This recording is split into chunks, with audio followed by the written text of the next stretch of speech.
Niinhän se on, että rakennuksen ilmeen saa viimeisteltyä, kun laittaa sokkelinkin kuntoon. Ja niin kuin tässäkin nyt taustalla näkyvässä sokkelissa, niin noi pohjatyöt on jo tehty, mutta kun se vielä pinnotetaan, niin se on viimeisen päälle hyvän näköinen.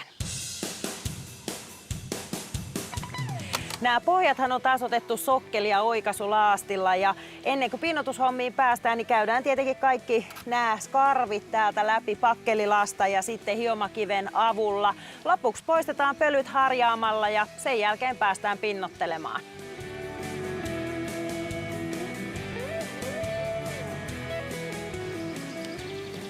Pinnotteenahan me tässä sokkelissa käytetään Siloxanin sokkelipinnotetta.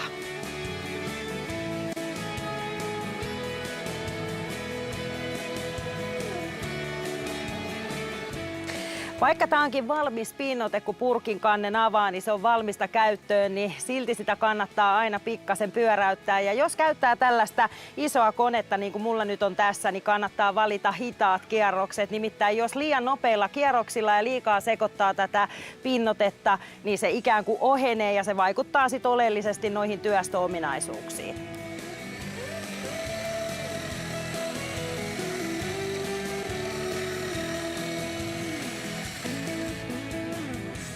Tämä Siloxan Socle-pinnotehan on vesiohenteinen ja hyvin vesihöyryä läpäisevä tuote, eli voidaan puhua hengittävästä sokkelin pinnotteesta. Tämä levitetään tähän sokkeliin teräslastan avulla ihan luita myöten, eli toisin sanoen sen runkoaineen vahvuuden paksunen kerros. Ja runkoainehan tässä on maksimissaan 2 milliä.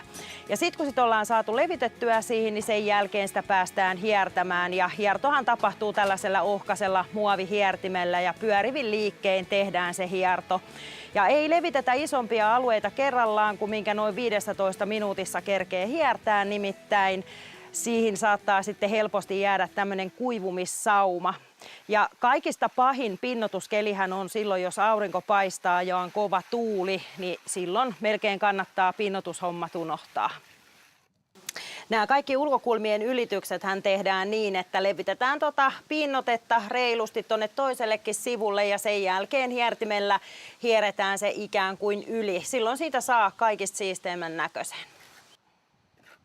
Tällaisissa matalissa sokkeleissa ei yleensä kovin montaa neliöä ole ja sen kauttakin niin ei tarvitse hirveästi näitä purkkeja varata. Nimittäin tämä on aika riittoisa tuote, 0,5 litrasta vajaaseen litraan neliölle on tämä menekki. Sittenhän tämän voi, sen lisäksi, että tätä voi hiertopinnottaa, niin tämän pinnan voisi lammata, eli jättää sellaisen harjakuvion tonne pintaan. Tai sitten myöskin tämä tulee ruiskusta läpi, jos haluaa tämmöisen ruiskutetun pinnan sinne sokkeliin, eli ihan vapaasti voi valita, mikä pinta silmää eniten miellyttää. Siinä mielessä tämä on aika mukava tuote ja helppokin tuote käyttää, että voi suoraan nostaa tonne seinälle. Ei tarvi erikseen millään lailla pohjustella primereilla tai kostutella pohjaa. Ennen sokkelin pinnotushommiin ryhtymistä kannattaa tietenkin tarkkailla säätiedotusta niin, että viikon verran pitäisi lämpötilojen pysyä siellä vähintään +5 asteessa ja ilman suhteellinen kosteuskaan ei saisi mennä yli 80.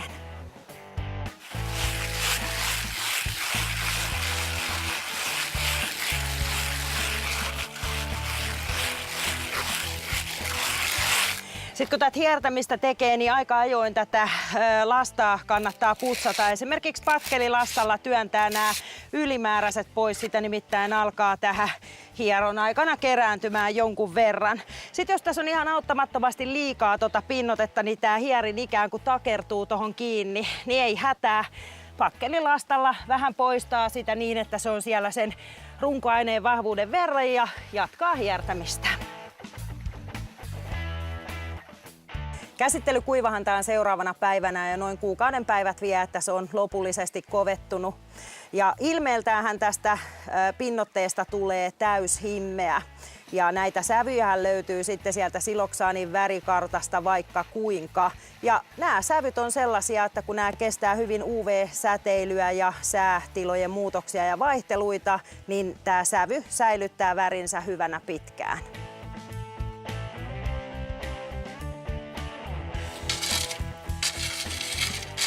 Lopuksihan me vielä laitetaan nämä sorat tähän sokkelin viereen takas, mitkä on kaivettu täältä sokkelin pinnotustyön eestä pois.